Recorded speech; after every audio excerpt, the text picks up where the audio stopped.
noite a todos. Em nome da ADUFSCar, agradeço a presença de todos, principalmente da professora Thaís, que vai nos brindar hoje com a palestra Saúde Mental e Qualidade de Vida no Trabalho Docente, né? A Thaís, ela é professora do Departamento de Psicologia e também do Programa de Pós-Graduação em Gestão da Clínica. Bem-vinda, Thaís. Muito obrigado.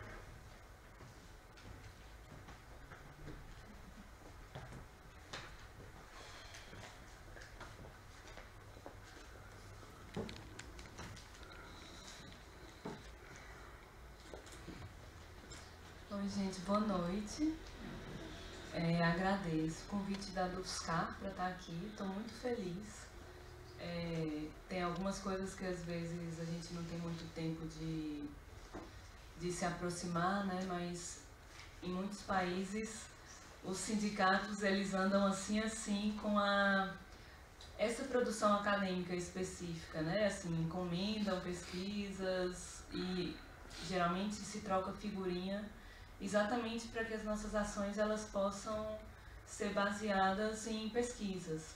E embora o sindicato tenha uma atuação fortemente política, de alguma forma, acho que ao final da conversa de hoje a gente vai ver que a política e sofrimento psíquico acaba se misturando em muitos momentos, né? Talvez vocês já tenham percebido isso um pouco na pele, mas essas coisas se misturam. Então, como o professor Rodrigo falou, meu nome é Thaís, a minha trajetória é essa, né? Hoje em dia eu sou professora daqui, da UFSCar. E eu fiquei pensando sobre o fato de ser filmado, porque normalmente quando eu falo, eu gosto muito de perguntar. Eu gosto de perguntar porque no final eu digo assim, sempre no final eu digo assim, tá vendo, gente? Eu nem precisava ter vindo, vocês já sabem tudo. Mas o problema especificamente nessa dinâmica é porque ficaria ruim, né? O som, a filmagem, mas tenta... A gente leva o microfone para as pessoas. Certo. Mas pensando, estava conversando antes com a professora da computação, né, sobre os recortes que a gente faz. Se a gente for... Bem, o tema que me foi dado de trabalho foi esse, saúde mental e qualidade de vida. E aí eu imaginei que por ser um sindicato de professores, seria mais interessante se eu fizesse um recorte de trabalho docente, porque eu imaginei que seria a realidade do público que estivesse aqui, né? Então, para poder falar sobre isso, sobre esse tema que me foi dado, eu gostaria de saber se a gente fosse generalizar, né, grupos que a gente pensa recortes sobre esse professor, por exemplo, o professor da UFSCar, o professor do Instituto Federal de São Carlos. Quem é esse professor? Assim, quais são as características que poderiam unir essas pessoas no sentido do, para usar aqui a palavra que eu vou usar o tempo todo, do sofrimento psíquico? O que vocês acham?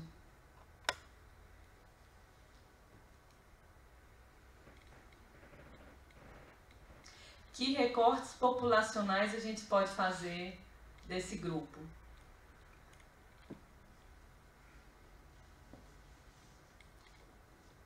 Não sei se é isso que você quer, mas para começar aí a ideia, a gente aqui tem que fazer várias atividades, né?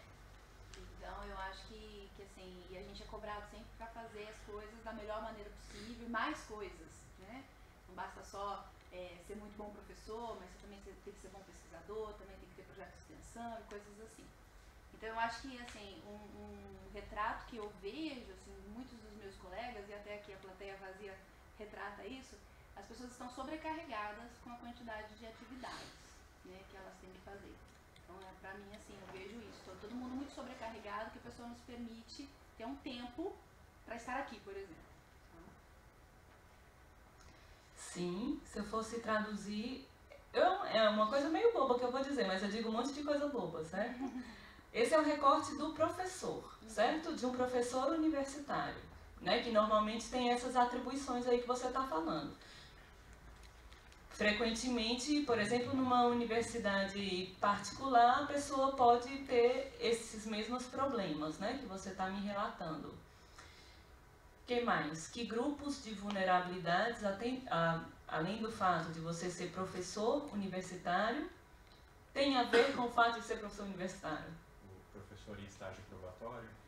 Ah, esse recorte é muito bom, mas esse eu vou ter que escrever sobre ele, em vez de recorrer à literatura, mas talvez até tenha alguma coisa, esse recorte é bom. Professor em estágio probatório. Mas também a vida relacional com alunos. Sim. Porque essa troca não é fácil. Ali na frente, 50, 60 cabeças, um semestre, e tensões surgem, com certeza. Isso. Vocês já estão dando as respostas, que é o que a literatura diz, né? Mas para poder avançar um pouco nessa discussão que eu estou falando sobre esses recortes populacionais, assim, professor é antes de tudo um trabalhador. Estou falando uma coisa que pode ser muito simples, mas só o fato de ser trabalhador, isso já implica em sofrimentos e doenças específicas, certo? Dentro da biologia, essas coisas são mais...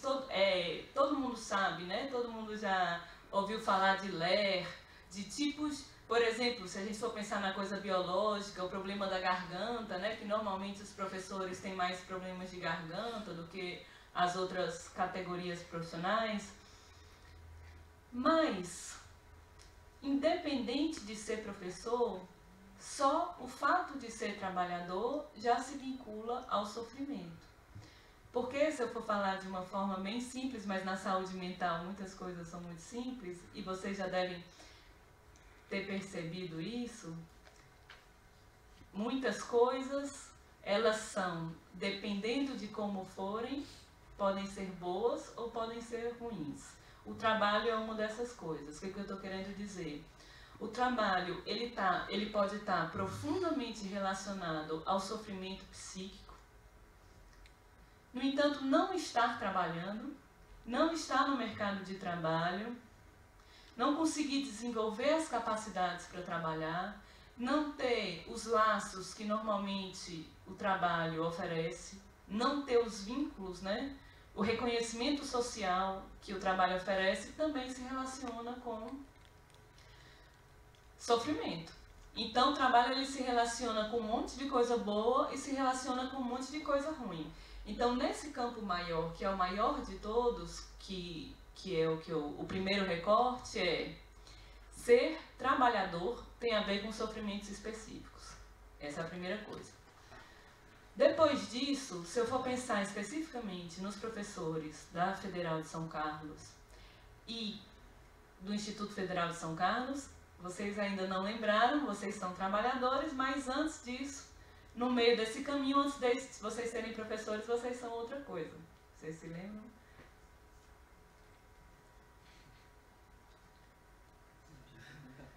Eu posso chutar aluno? A simetria invertida que a profissão docente propõe. No mundo do trabalho, o recorte que eu iria apontar seria servidor público federal. Thaís, por que você fez esse recorte? Porque servidor público federal tem a ver com sofrimentos específicos, certo? Ser servidor público tem a ver com sofrimentos específicos. Daqui a pouco a gente vai falar mais sobre isso. E além disso, a gente é professor, que como vocês já falaram, algumas coisas, né? E a gente vai aprofundar mais, tem o sofrimento de ser professor, de uma forma geral, que aí entra a sua relação com o aluno, isso em si, que vocês vão ter inúmeros estudos sobre sofrimento psíquico em professores, e ser professor universitário que tem especificidades. E eu poderia dizer que talvez uma hipótese de trabalho é que ser professor universitário, servidor público, dentro da UFSCar possa ter sofrimentos específicos. Por que eu estou dizendo que é uma hipótese de trabalho? Porque objetivamente hoje a gente não tem dados sobre isso na UFSCar. Não sei se o Instituto Federal tem, mas eu acredito que não também, né? Estudos epidemiológicos. Então, esses, né, eram os 4 recortes populacionais que se vinculam ao sofrimento que eu queria fazer para começar a nossa conversa. Bem, como eu falei para vocês, trabalho tem a ver com sofrimento. Mas é pior do que isso. Estar em sociedade, estar em grupo, tem a ver com sofrimento. Né? Não preciso... Os mesmos grupos que dão muita felicidade para vocês e que vocês escolheram estar neles, né? A família, os amigos, não sei o quê, também em muitas situações podem se relacionar a sofrimento. Mas isso é, entre aspas, normal. Isso é próprio do ser humano. Um dia você me faz uma coisa, eu fico com raiva de você, no outro dia a gente se acerta, e mais ou menos a gente vai vivendo assim. No passado, a gente tinha um modelo dos serviços de saúde nos órgãos como um todo, assim, isso não é um problema só das universidades, mas de todos os órgãos públicos, que os serviços de saúde, eles eram muito dedicados à perícia e afastamento. Qual é o problema disso? No caso da saúde mental. Se você for pensar na saúde biológica, essa lógica dá certo. Então, por exemplo, você quebrou a perna, você precisa de perícia, você precisa de afastamento, você vai ficar bom, você volta para o mesmo lugar e vai dar tudo certo. No caso da saúde mental, isso não funciona. Porque muito frequentemente, para não dizer sempre, todas as vezes, o nosso sofrimento psíquico tem a ver com as nossas relações cotidianas. Nossa família pode estar relacionada com o nosso sofrimento, nossas relações de trabalho têm a ver com o nosso sofrimento. Então vamos pensar numa situação. Alguém aqui já ouviu alguém falar, ou já sentiu algum quadro que um psiquiatra diagnosticou. Então vamos supor que você está sofrendo assédio moral no trabalho, você tem um chefe que lhe persegue, e aquilo vai piorando até que você faz qualquer quadro desses, certo? De transtorno psiquiátrico.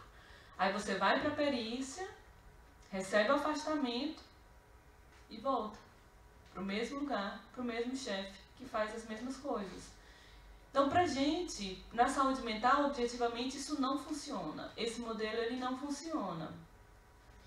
E no caso dos professores universitários, tem um dado que é muito pior, que talvez vocês se identifiquem com ele, e se vocês não se identificarem, eu posso dizer que eu me identifico.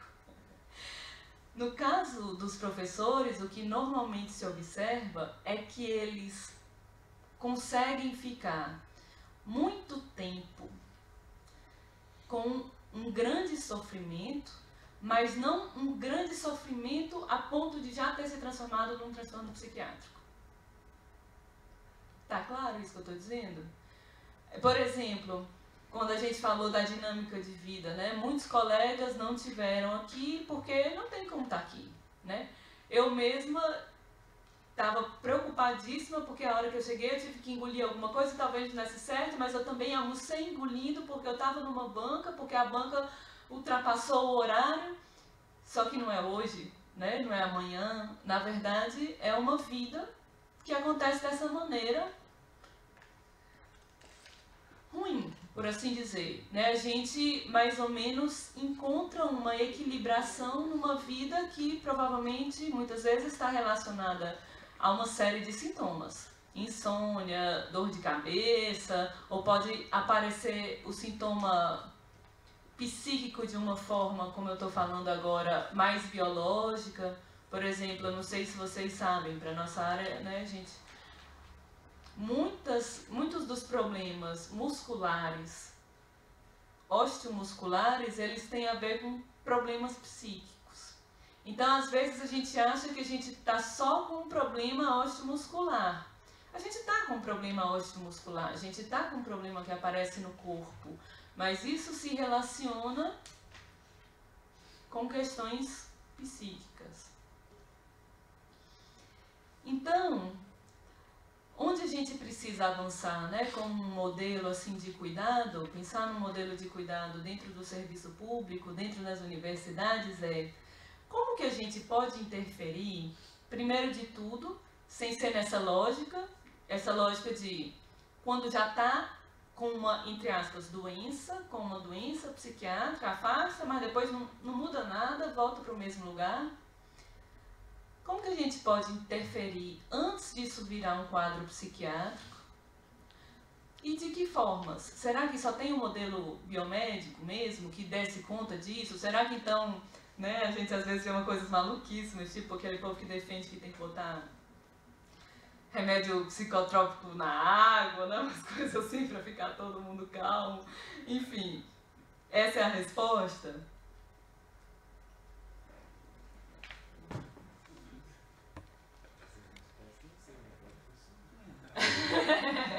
Ficar todo mundo assim calminho, daí pra reunião do departamento calminho.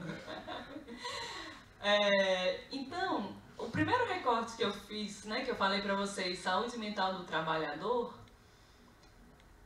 bem, além daquilo que eu falei, que o trabalho é fonte de prazer e fonte de sofrimento ao mesmo tempo, como muitas das coisas da gente na vida, né? Existe uma lógica contemporânea, eu não vou me dedicar muito a isso, mas os discursos, os estudos sociológicos, eles vão muito por esse caminho, né? Existe uma lógica contemporânea sobre o mundo do trabalho, não estou falando aqui do professor, estou falando de outros tipos de trabalho,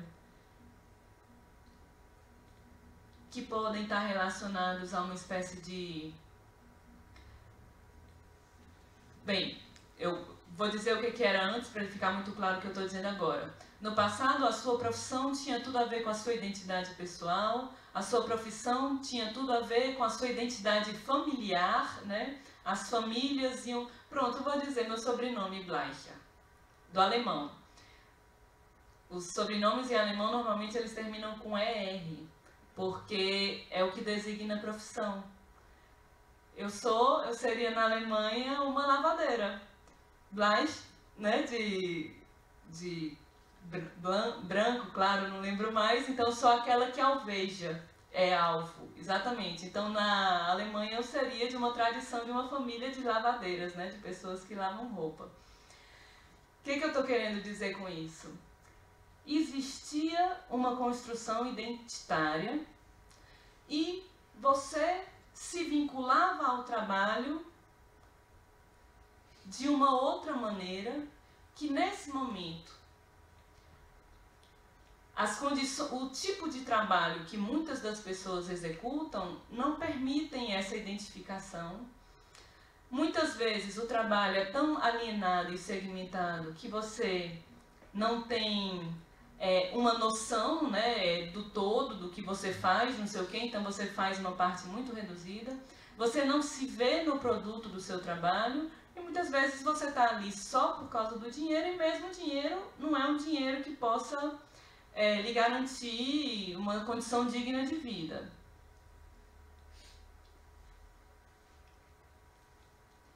Ao mesmo tempo, isso é o que está posto, que eu acho que não é exatamente isso para nós, né? Por que eu estou querendo dizer isso? Não é exatamente isso, porque de alguma forma o avanço na precarização da profissão do professor, a gente não sabe até onde vai dar. A gente já tem passado por diversas modificações, a gente está num momento em que a universidade e o serviço público como um todo estão sendo profundamente atacados, então a gente não sabe até que ponto no futuro a gente não pode estar desse outro lado, por assim dizer.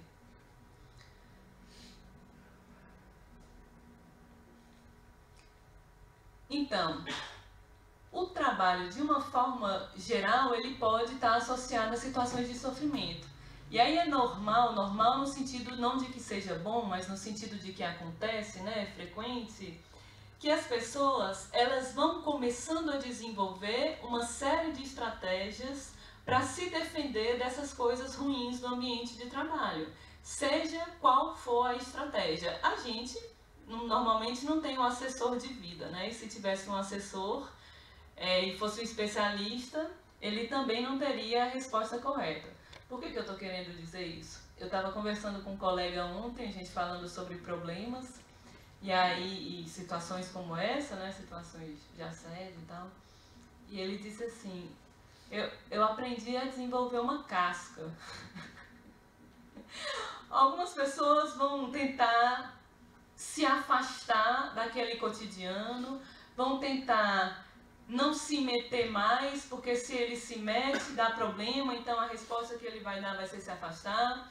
Algumas pessoas vão reagir no dia a dia de uma maneira bem agressiva aos problemas que ela tem. Algumas vão chegar em casa e vão bater na esposa, vão beber no bar, vão fazer qualquer coisa. Então a gente desenvolve mecanismos que muitas vezes não... Ou pode fazer uma depressão também, né? A gente pode desenvolver quadros ansiosos. Então eu tenho um chefe que me trata muito mal. A reunião nem começou, mas eu já estou com taquicardia, eu já estou com a respiração alterada, eu já estou com um monte de coisa. Então a gente vai inconscientemente, às vezes conscientemente, às vezes inconscientemente, desenvolvendo uma série de estratégias para suportar as coisas que são próprias do mundo do trabalho. E aí, com base naqueles recortes, eu trouxe aqui alguns elementos para a gente falar. Algumas coisas vocês vão saber que existem no nosso mundo, porque vocês sentem elas na pele. Outras coisas não nos dizem respeito diretamente. Mas o primeiro recorte que eu fiz foi esse sobre servidores públicos, de uma forma geral. Então, quando a gente vai para a literatura, existe uma série de características que é do serviço público, especialmente do serviço público brasileiro, que se liga a situações de sofrimento psíquico. Por exemplo, mudança de chefes nomeados segundo critério políticos e de nepotismos, né? Eu trabalhei antes de trabalhar aqui na UFC. Lá eu fui técnica, eu fui quase 10 anos técnica. E é tão interessante isso porque não existia nenhuma normativa interna que impedisse um técnico de coordenar uma coordenação lá da assistência estudantil. No entanto, como o reitor, na real, quem elege o reitor normalmente, né, são os professores, porque são 70% dos votos, eram sempre cargos nomeados. E mesmo tendo pessoas com expertise que poderiam contribuir, por exemplo, para a assistência estudantil, aí botava uma pessoa assim, sei lá, da física, da não sei o quê, sendo que inclusive a gente tinha cursos de psicologia, cursos de ciências sociais, curso de educação física, todas as áreas relacionadas ao campo da assistência estudantil, que com certeza deveria ter alguém que soubesse, né, das coisas, mas era uma pessoa que chegava sem conhecimento nenhum, nem do campo, nem de gestão. E aí vocês imaginam os atritos que isso dava, né, na prática. A ausência de nexo entre a capacitação dos servidores e o verdadeiro trabalho a ser desenvolvido. Eu me lembro muito quando eu era técnica, que é a mesma carreira, né, até hoje, que você ganha mais se você fizer um curso de 120 horas. Então, na época, eu era doutora. Lógico que eu queria o dinheiro, né? E o curso que me era oferecido era um curso de informática de 120 horas, que a primeira aula era assim: o que é um mouse? O que é um teclado? E, logicamente, eu fiz o curso, né? Porque eu queria ganhar mais. Ao mesmo tempo, o que eu aprendi no meu doutorado sanduíche no exterior e que foi crucial para a minha formação e para o meu tema de trabalho, nunca me foi permitido trabalhar com isso na universidade em que eu estava. Hoje eu aplico muito do que eu aprendi, mas lá não me era permitido. Lógico que isso se relaciona com o sofrimento, né? Assim, você não poder utilizar o conhecimento que você efetivamente tem por conta desse tipo de coisa. Carência de critérios para nomear e exonerar pessoas, assimetria acentuada entre funcionários, e no caso da universidade, né, isso é muito claro, como a questão da hierarquia aparece. Ela aparece não só do professor contra o técnico, contra o aluno, mas eu acho engraçadíssimo aqueles professores que botam assim no currículo: professor adjunto 2. Como se fizesse qualquer diferença na face da Terra ele ser um adjunto 2 ou não um adjunto 3. Mas, na verdade, toda a forma de organização universitária é dessa maneira, é hierárquica, né? Você precisa o tempo todo provar que você está acima dos outros. Quando a gente conversa hoje em dia com os pesquisadores que eu estou vinculada, quem vai se submeter vai para o índice H de alguém. Assim, não importa se a pessoa que sabe mais é essa, o H maior tem a maior condição de conseguir um financiamento, então vai no H maior. Isso não está presente, pelo menos isso para a gente, a falta de um plano de cargos e carreiras que qualifique os rendimentos, mas em outras esferas também de servidores públicos isso ainda está presente. Luta pelo poder fomentada entre os servidores, departamentos de recursos humanos se centram em atividades administrativas. Isso é muito importante. Eu já tive a oportunidade de conversar com o atual pró-reitor, porque assim, como eu vim da UFC, eu passei por um momento lá muito interessante, que foi exatamente o momento em que eles estavam construindo no sentido de reconstruindo o serviço de saúde de lá. Então, o serviço de saúde de lá tinha esse modelo bem ultrapassado, de perícia-afastamento, e assumiu uma pessoa extremamente interessante que avançou nesse sentido, que é o sentido que eu estou falando agora, né? Que eu vou deixar mais explícito depois. Uma equipe interdisciplinar que vai... Pronto, eu vou dizer um exemplo que tem a ver comigo aqui, mas que tem a ver com a saúde biológica e onde não se conseguiu avançar na saúde mental. Eu tenho um problema nas pernas.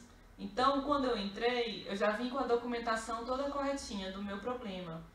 E aí, uma equipe interdisciplinar se disponibilizava a caminhar comigo por todo o percurso que seria o meu percurso, para ver quais são as dificuldades que eu enfrentaria no dia a dia aqui dentro da UFSCar. Isso, do campo biológico, já existem muitos avanços, né? Avanços de décadas e avanços inclusive aqui mesmo. No caso da saúde mental, conversando com o pró-reitor atual, ele me falou, se eu bem me lembro, que uma única pessoa era responsável por todo esse campo da saúde do trabalhador. Qual é o nosso problema real? Bem, lá na UFC a gente tinha 30 pessoas, assim, né? 30 pessoas de diversas formações, não sei quantos psicólogos, não sei quantos assistentes sociais, não sei quantos da biomédica, não sei o quê. Na real, se a gente tem apenas uma pessoa, essa pessoa vai precisar ficar fazendo apenas as coisas administrativas. Ela não vai ter tempo para fazer as outras coisas. Então, objetivamente, ela realmente vai ficar na frente de um computador, botando tal informação, tal e tal dado de perícia, por exemplo.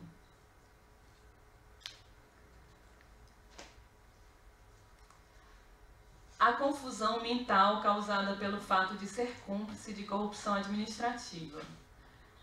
Eu não sei se vocês... Bem, quando eu vou falar... Não estou dizendo nomes, né? Então não vou ter muito problema. Quando eu cheguei lá, nessa pró-reitoria, lá no Ceará tem uma expressão que é peixe. Peixe quer dizer assim, você é meu peixe. O que isso quer dizer? Quer dizer que eu te favoreço. A gente usa essa expressão, peixe. E aí, é normal, né? Todo mundo fala essa expressão. E aí, lá na UFC, tinha uma coisa que os técnicos chamavam de bolsa aquário. O que era bolsa aquário? O critério da assistência estudantil é muito claro. O critério da assistência estudantil é vulnerabilidade social. E, no passado, existia um pró-reitor lá que ele usava as bolsas para favorecer alunos e professores que eram vinculados a alunos que ele queria favorecer. Então, o que isso nos adoecia? Você imagine você ser uma assistente social, você ter um trabalho que a gente...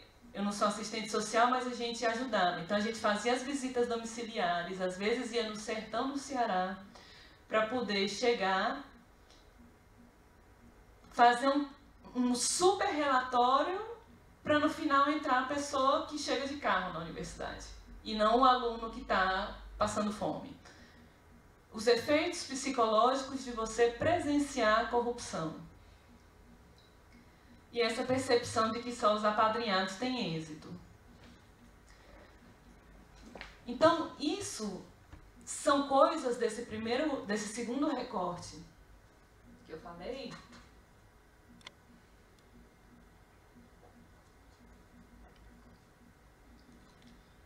que frequentemente, infelizmente, na nossa realidade de Brasil, a gente vê no serviço público, né? Às vezes a gente convive com essas coisas. Bem, e o caso do docente, além disso, tem outras especificidades que vocês já falaram algumas.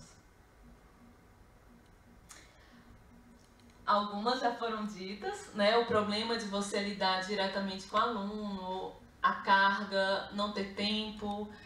Vocês se lembram mais de alguma coisa? Vocês, com certeza, da vida de vocês, tem um monte de coisa aí para dizer.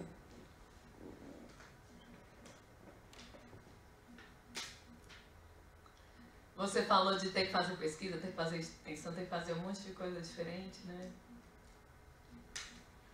E tem uma vida pessoal também, mulher, filhos, né? Tem todas as responsabilidades. Eu tenho um grupo aqui de estágio que é sobre saúde mental do estudante. E para você ter ideia, nesse grupo se discutiu vida acadêmica ou ser mãe. Porque na cabeça dessas estudantes, aparentemente você tinha que fazer essa escolha. Não seria possível não fazer essa escolha. Eu acredito nisso? Não é o que eu acredito, mas muitas vezes não é o que eu acredito no sentido de eu não acho que deva ser assim. Mas muitas vezes na prática é um pouco assim, né? Ou muito assim. Então, algumas coisas que... Licença maternidade para bolsistas, né? É uma coisa bem recente, né? Isso. Bem recente, e mesmo assim ainda existe a marca da diferenciação entre a mulher e o homem. Então, se um casal, 2 pós-graduandos engravidam, alguns meses depois, a mãe vai ter direito a ficar alguns meses com a criança e o estudante vai ter direito a ficar alguns dias. Na prática, também dentro da universidade, o que você está dizendo é que quem tem que pesquisar é homem e mulher tem que ficar em casa cuidando da criança. Tem um grupo da Federal do Rio Grande do Sul que fala bem sobre a maternidade das professoras universitárias. Então são coisas bem interessantes que eles levantam lá. Grupo de pesquisa? Eu não lembro o nome do grupo de pesquisa, mas assim, provam lá que o impacto é muito maior do que uma licença maternidade. Que para pesquisadora acadêmica se recuperavam anos, se é que ela se recupera.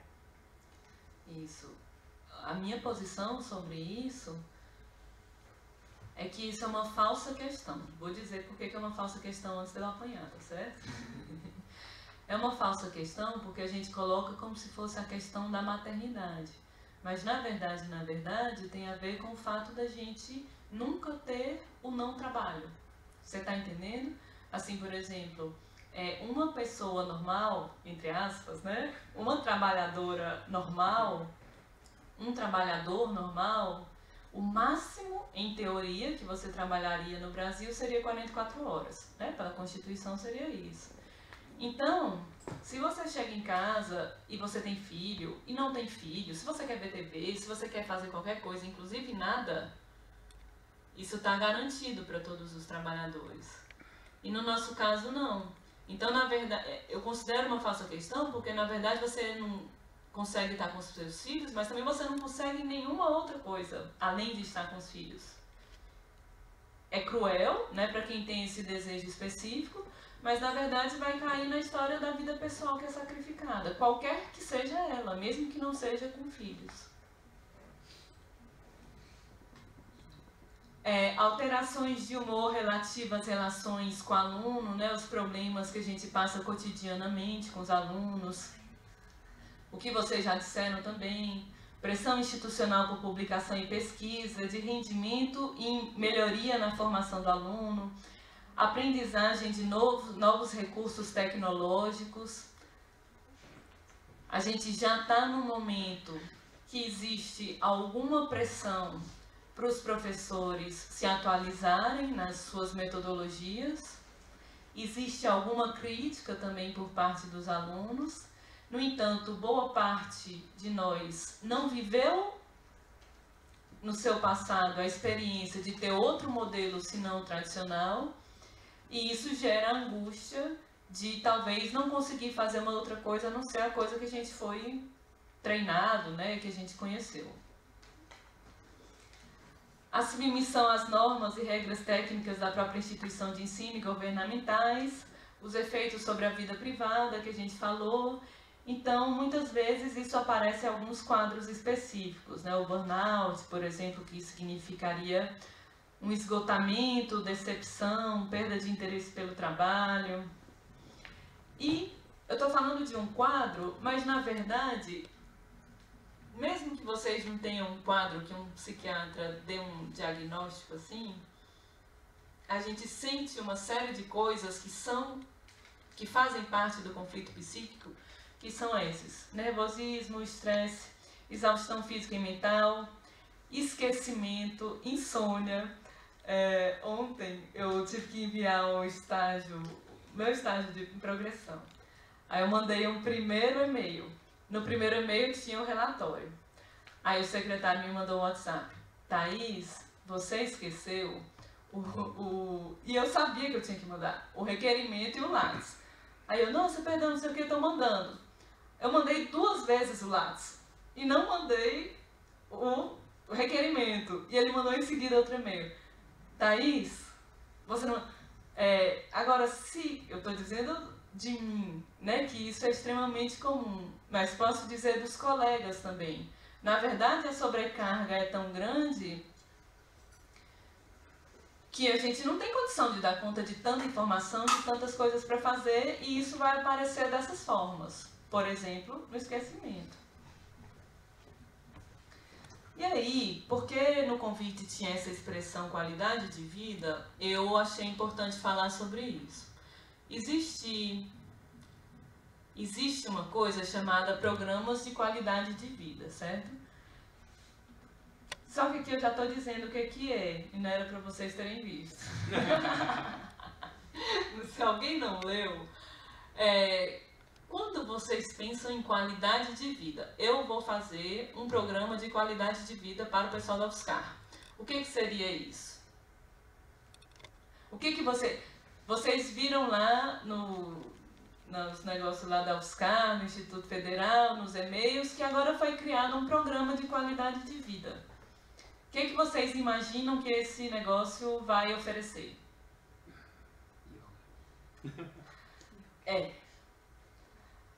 Thaís, qualidade de vida é yoga? Não. Certo? Então, como tinha essa expressão, eu vim falar sobre isso porque, assim, é o grande nó. Por que é o grande nó?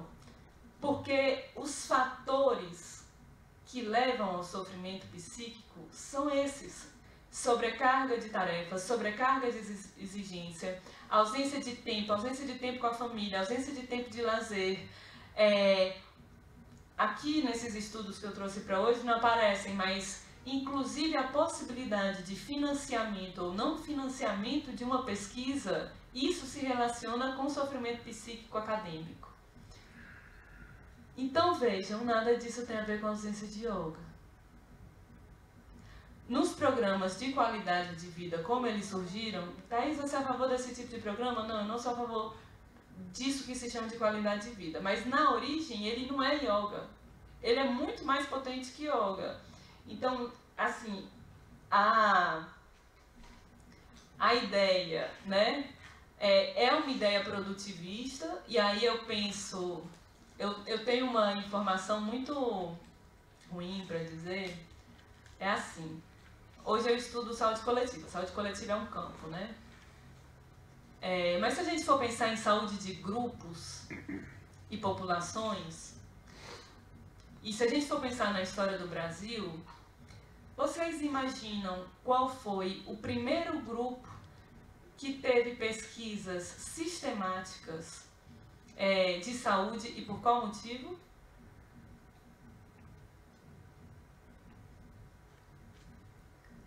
Se eu der a dica, talvez vocês acertem. Se você pensar em portugueses, indígenas e escravos, qual foi o grupo que primeiro teve pesquisas e tentativas de cuidado?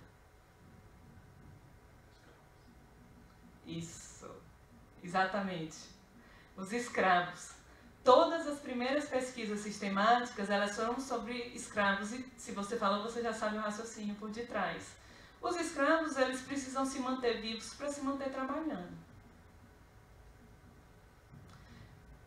Existem pesquisas, por exemplo, sobre os Estados Unidos, em que um escravo tinha melhor saúde do que um branco livre, pelo mesmo motivo. É a sua força de trabalho, você precisa fazer dinheiro.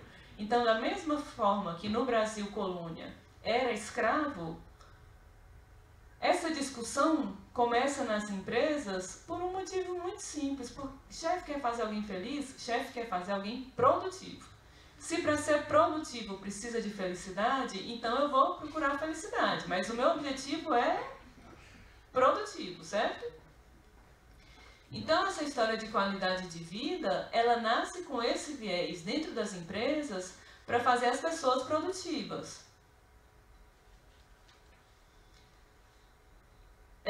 Mas, para fazer as pessoas produtivas, se eu for ter uma análise mais crítica, você precisa avaliar as condições de trabalho dessa pessoa, você precisa avaliar o ambiente, enfim, uma diversidade de indicadores que não é yoga. Mas eu vou chegar no yoga, porque eu me tremo todinha quando eu vejo yoga nesses cantos também, certo? Na prática, o que aconteceu? Então, assim, nas origens, né, qualidade de vida tinha que ver com compensação justa e adequada do seu trabalho, né? Se eu recebo adequadamente para o meu esforço, para o meu número de horas, isso me gera felicidade e me faz ser produtivo. Condições de trabalho, uso e desenvolvimento adequado das capacidades, como eu falei, né? Eu, como doutora, não podia usar o meu conhecimento de doutorado, mas tinha que aprender o que era um mouse. Chances de crescimento, aqui a gente fala muito, nasce das empresas, né? Chances de crescimento dentro das empresas, integração, a relação entre o trabalho e a vida, o trabalho ele precisa preservar os outros espaços da vida e, obviamente, que a gente se sente melhor quando o nosso trabalho tem uma relevância social, quando isso é bem reconhecido. Na prática, se transformou em yoga. Então, tem uma pesquisa que eu gosto muito, que eles avaliam no Brasil 30 instituições públicas federais que dizem que têm programas de qualidade de vida e avaliam gestores. A primeira pergunta é conceitual. O que é qualidade de vida? Nenhum sabe responder. E aí eles vão respondendo com coisas da cabeça deles. É o bem-estar espiritual, que não tem nenhuma relação com o que essas pessoas estudaram há décadas e dizem que é um programa de qualidade de vida, de fato, diz que é um programa de qualidade de vida. Segunda coisa, eu estou dizendo que eu quero fazer pessoas felizes. Então, minha meta é fazer pessoas felizes, tá? Eu tenho que avaliar se elas são felizes. Se eu for falar de uma forma bem reducionista, se eu acreditar que o yoga faz pessoas felizes, eu tenho que avaliar sistematicamente, acompanhar não sei o quê. Normalmente, essas pessoas, né, que fazem isso, elas não têm qualquer critério diagnóstico situacional e nenhuma avaliação sobre o verdadeiro impacto que isso causa nas pessoas. Então, alguém vai acreditar que o yoga faz bem, outra pessoa vai acreditar que o reiki faz bem, outra pessoa vai acreditar que cristais faz bem, e vão fazendo seus cristais, seus yogas, seus reiki, sem nunca avaliar se isso tem qualquer relação com aquilo mesmo que você estabeleceu, que seria fazer as pessoas felizes. Normalmente, o locus de operacionalização dos tais programas de qualidade de vida são no setor de RH. Por que eu acho importante dizer isso? Se eu estou preocupada em que as pessoas estejam bem no ambiente de trabalho, a minha ação é sobre todo o ambiente de trabalho. Se o meu problema, como eu falei, por exemplo, é relacional com o meu colega, e precisa existir alguma ação no meu departamento com o meu colega nessa interactuação. Então, eu não fico presa ao espaço físico do RH, por exemplo. A minha atuação é transversal. E, normalmente, ela fica reduzida ao oferecimento de atividades inespecíficas. O que é a atividade inespecífica que eu estou chamando aqui? O yoga. O que eu estou querendo dizer assim? Eu briguei com meu chefe, eu estou com depressão, eu estou com um problema de sobrecarga, ou seja, eu tenho qualquer problema e eu dou uma única resposta para você, que é essa que eu quis dar, que é, por exemplo, o yoga ou qualquer outra coisa. Oferecidas independentemente do servidor, do seu cargo, das suas funções, das suas tarefas. Então, o que eu quero destacar com isso, né? Qual é o grande problema, já que aqui, né, o convite foi para falar dessa história de qualidade de vida. Em todas essas 30 instituições, quando foram avaliar o efeito disso sobre o sofrimento psíquico, isso não teve nenhuma interferência sobre o sofrimento psíquico dos seus trabalhadores, dos seus servidores públicos federais. Porque eu poderia, então, acreditar, não, yoga é uma coisa inespecífica, mas faz bem para todo mundo, então a pessoa vai se sentir bem. Na prática, não diminuiu o absenteísmo, não diminuiu o transtorno psiquiátrico, não diminuiu nenhum dos indicadores de sofrimento psíquico.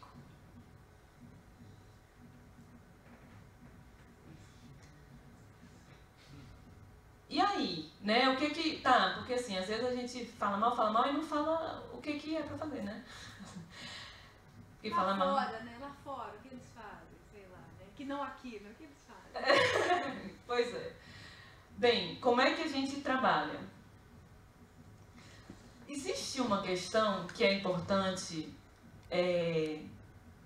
que assim, enquanto eu não estou dizendo assim, eu não sou aquela pessoa que diz, isso é no nível macropolítico, como um sentido de se é no macropolítico não pode ser mexido. Eu não acredito nisso, eu acho que a gente tem que fazer esses enfrentamentos macropolíticos também. Essa questão do sofrimento docente, a questão do sofrimento do estudante, existem várias repetições que você vai encontrar em qualquer estudo de qualquer país do mundo. O que eu quero dizer com isso? Existe uma lógica docente que essa lógica ela está errada. E vocês já sabem todos os problemas dessa lógica. Então o que você tem que mudar é a própria lógica. Porque senão, de fato, as meninas vão ter que escolher se elas vão ser mãe ou estudantes. Ou vão ser mães ou professoras. Ou pessoas que vão ser mal vistas porque tem uma produção menor do que as outras. A lógica das agências de fomento, por que eu estou falando isso? Objetivamente, como eu passei 10 anos na Federal do Ceará e como eu sou recém-ingressa aqui, eu não posso falar aqui, mas assim, no meu cotidiano do departamento que eu era lá da UFC, por exemplo, os professores PQ. Eu falava assim, nos meus acessos, eu digo assim, eu tenho certeza que professora PQ não lava calcinha, porque eu lavo calcinha. Mas o que eu estou querendo dizer com isso? Os professores que eu conheci de lá, que eram PQ, na verdade eles tinham uma cadeia de produção. Eles não faziam o que eles diziam que faziam. Então era como se eles dessem aula, mas na verdade eles botavam os doutorandos para dar aula, os doutorandos orientavam os mestrandos orientavam o PIBIC, e você faz, de fato, uma quantidade de publicações que um ser humano não é capaz. Ele só consegue porque, na verdade, ele criou uma cadeia de produção. E aí, você vai assumir que é isso, que a função de um professor é coordenar uma cadeia de produção, então na verdade ele é muito mais um gestor do que propriamente um professor, ou você vai assumir que faz diferença se for eu que dou a aula, ou se for o meu aluno que dá aula.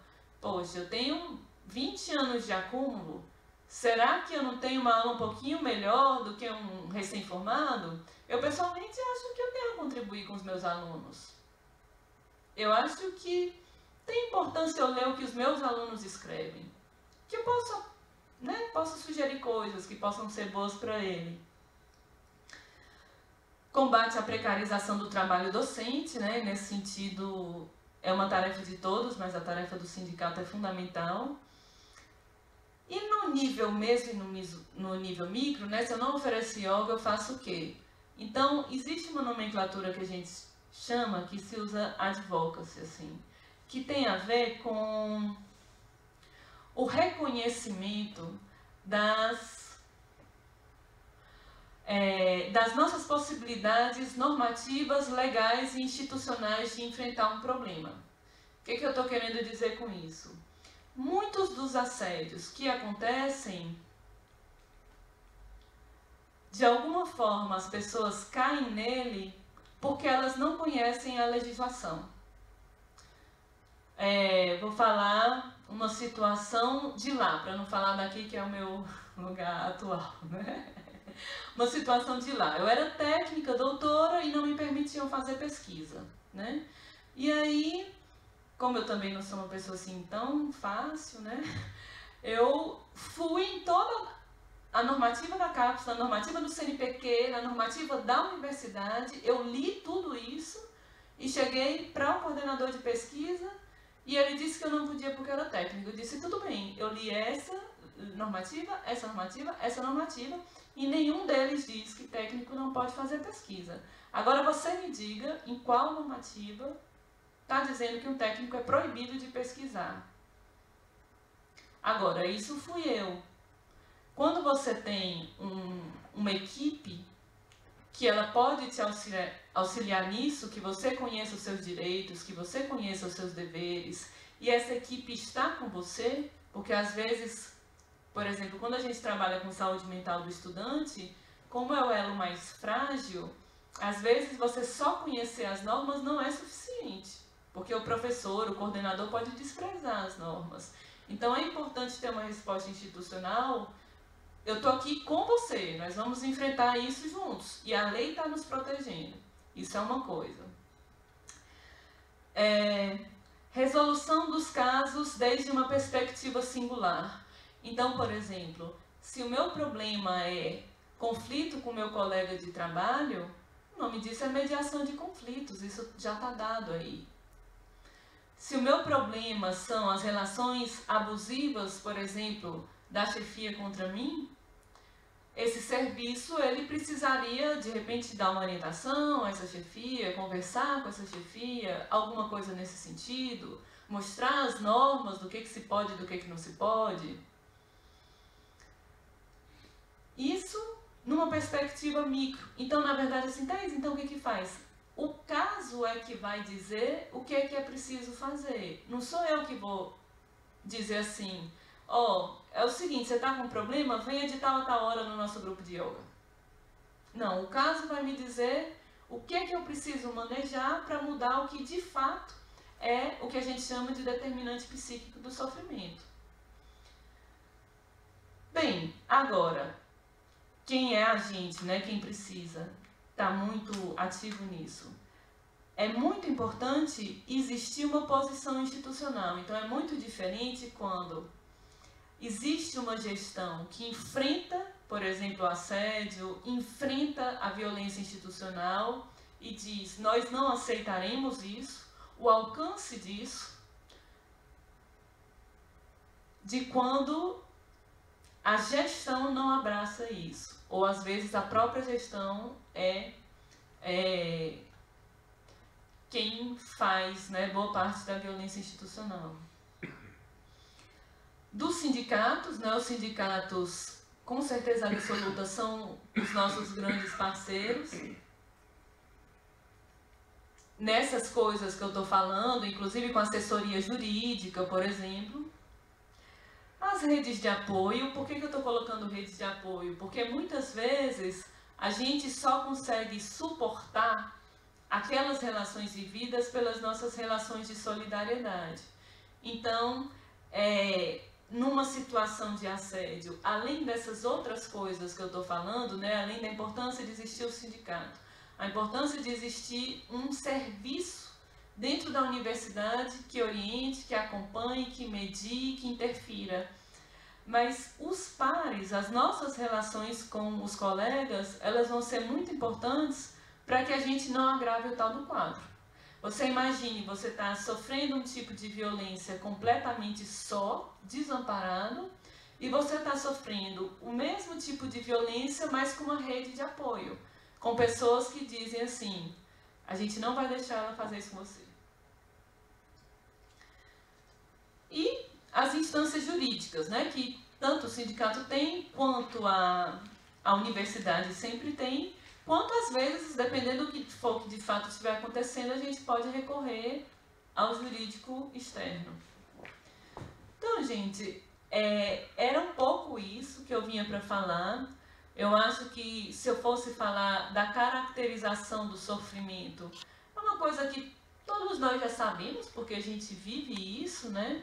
Mas o que eu acho muito importante dar essa perspectiva de como é possível atuar isso de uma forma resolutiva e por que a gente precisa avançar em trabalhar realmente sobre o que causa sofrimento e não oferecer placebos que na prática o que a literatura diz é que não muda nada, assim.